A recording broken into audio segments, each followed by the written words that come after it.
This is the first time I've seen that they're able to move this into the center screen. Yeah, I've never seen it in a car. Very, very odd for me. The car feels very jarring. Yeah, there's no other way to put it. But those with children or older folks, having the hybrid option is the safer one because it comes with...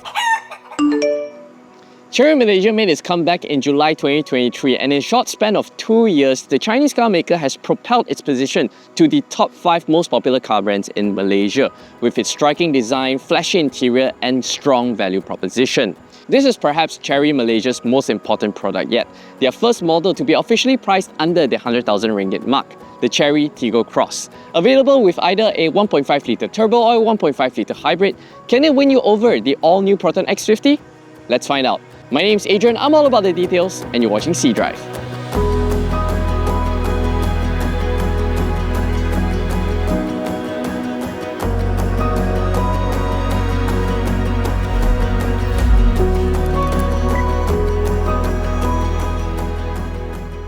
The Chery Tiggo Cross is indeed the true direct competitor to the Proton X50 in terms of pricing and segment. Yes, the Tiggo Cross is indeed a B-segment SUV with a wheelbase that is longer than even the X50, 2,610mm. Seems peculiar to you because the Tiggo Cross appears to be one segment smaller, that of an Ativa size. Well, this is due to the short-ish front and rear overhangs as well as a tall roofline that gives it the illusion of a smaller footprint. At a glance, the two variants appears to be identical, especially when it's finished in the same khaki white color. But differentiating the hybrid and turbo are the wheel sizes as well as the cross or hybrid badging at the rear. And the keys are also different. On the hybrid, there's a remote engine start function, whereas the turbo does not have it. The Tiggo Cross has quite a trick keyless entry system. As you approach the car, the side mirrors will automatically unfold, and at night, the lighting systems will light up to illuminate your way. It is only when you approach close to the car's front door or passenger side door, then the doors will unlock. Boot space opened up to 380 litres on the Tiggo Cross Turbo, but on the hybrid variant, because of where the 1.8 kWh LFP battery is located underneath the boot floor, it eats away 30 litres of space as well as the Space Saver spare wheel. And underneath here, there's a little awkward hump over to the wheel arches. So yeah, loading items can be a little bit tricky. But regardless, both cars will carry more cargo than the X50. A check-in size suitcase as well as a carry-on bag, no issues.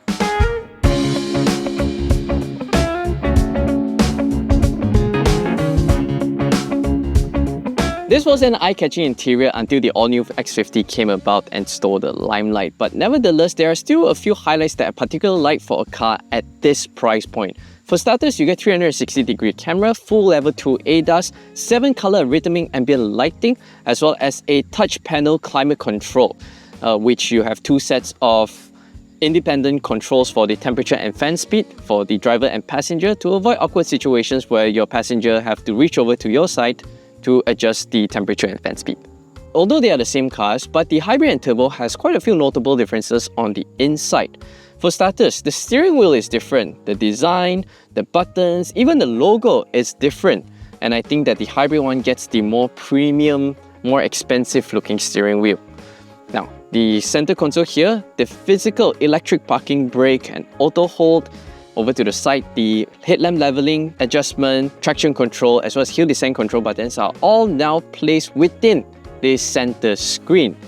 Now, it's quite bizarre to me. I can understand the headlamp leveling, traction control all to be placed in the screen, but the physical EPB, yeah, this is definitely a first for me with a missing EPB.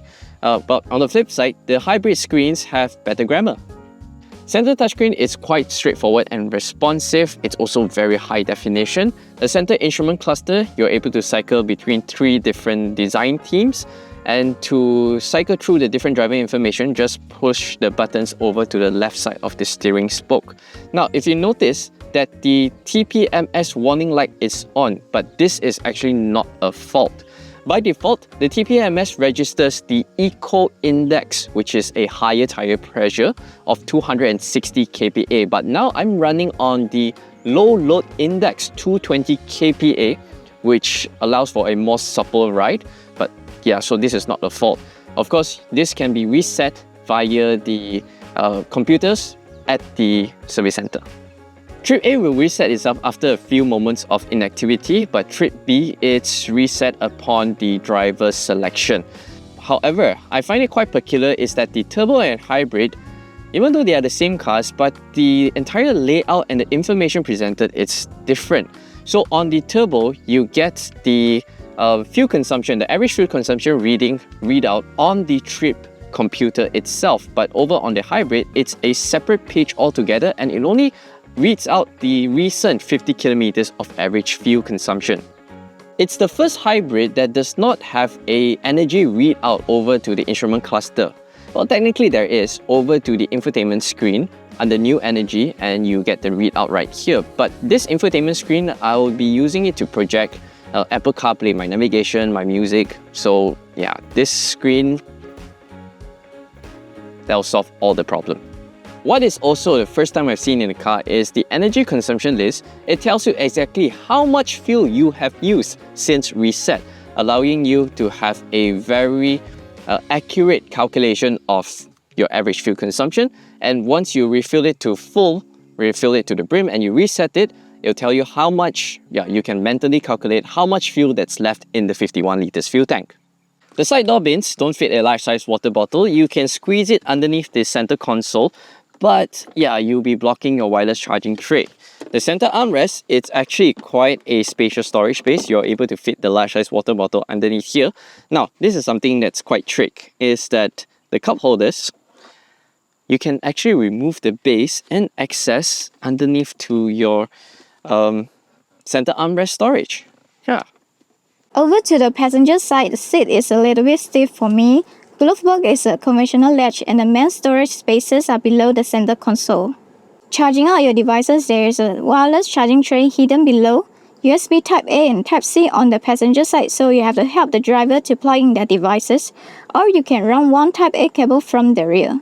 Vanity mirror has no vanity lights. Despite having the same wheelbase as a Honda HR-V 2610mm, it does not have the same amount of rear legroom as the Honda HR-V. I have the front seat adjusted to my usual driving position. I'm 175 cm tall. I have about 2 tennis balls worth. Celine will have 3 tennis balls worth of knee room. However, I get an almost completely flat floor, and I'm able to comfortably slot my feet underneath the front seat. The seat here, it's actually an okay experience, simply because I do not have enough thigh support. I wish that the bench is a little bit forward to support my thighs, and at least having one step recline for the rear bench. But those with children or older folks, having the hybrid option is the safer one, because it comes with rear door opening warning. So it warns you when there's a car approaching or a vehicle approaching when you open up the doors. Parents are able to safely secure their kids on the 2 outer seats that comes with ISOFIX mounting points.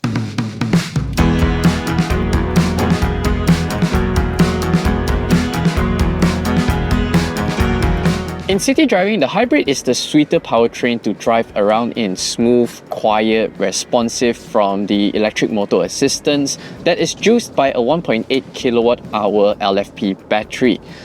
Combined, it gives you 310 Nm of torque, which allows you to perform very brisk overtakes, and it's plentiful for city driving duties. There are 2 drive modes in the hybrid, Eco and Sport, which I think Chery should consider having a middle ground, normal mode, just like in the Tiggo Cross Turbo. In Eco mode, progressive linear acceleration is no problem, especially when you're doing city driving like this. However, the throttle pedal feels a little bit hesitant.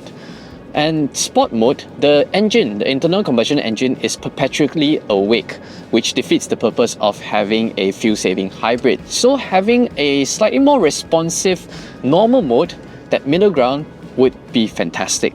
This hybrid system comes with 3 levels of regenerative braking intensity, but every single time you get into the car, it just defaults back to low.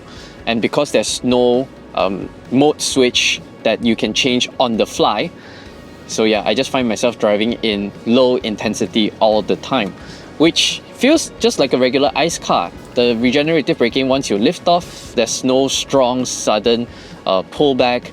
It's just like driving the turbo. Exclusive to the hybrid, you're able to tweak the brake feel and this brake pitch control. Brake feel, my advice is to just select one mode, your desired mode, and just leave it as that. It allows you to switch between the two intensity depending on your drive mode, but I advise against that because braking, you want to get used to your car's brakes 100% of the time, and you want to be in control 100% of the time. So just stick to one desired setting, get used to it, and have full control of your car's brakes. Now, brake pitch control, it's something quite interesting. It's that moment when you want to come to a complete stop and the reduction gear switches to the mechanical brakes, and that sort of forward pitching, brake pitch control negates that forward pitch, so it just makes you coming to a complete stop a lot more smoother and comfortable. I just leave it in the highest setting just so that it helps me balance out the car when I'm coming to a complete stop.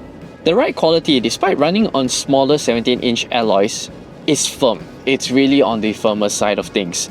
Now, it's still well sorted over the tall bumps as well as sudden dips on the road, like all of these. It's fine.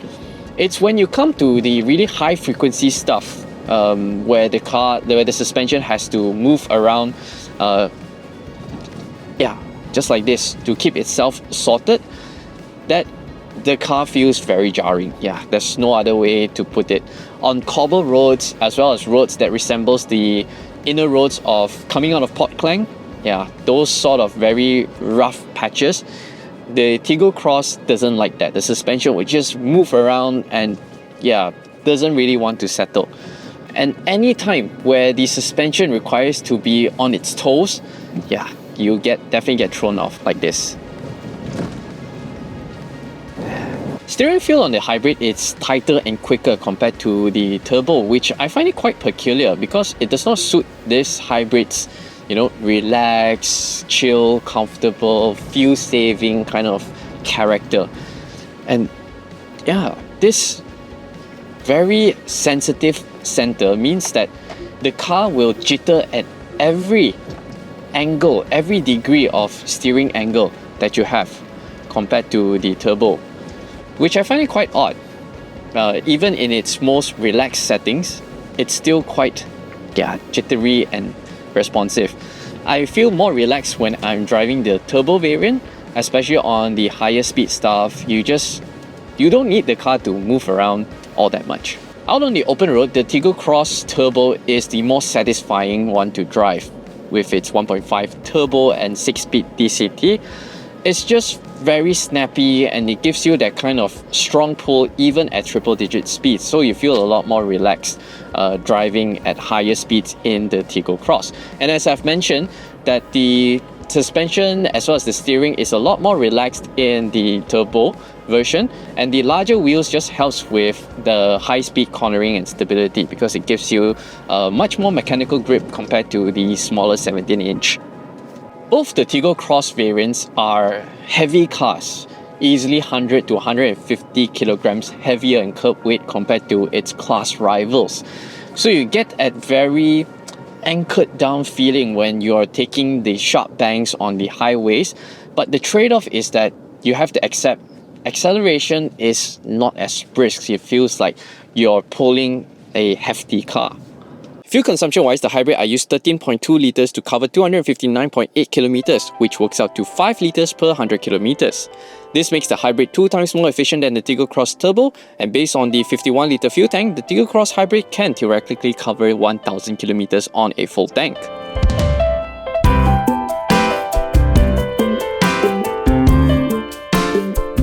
Between the hybrid and turbo, which should you pick? It really boils down to your use case and needs.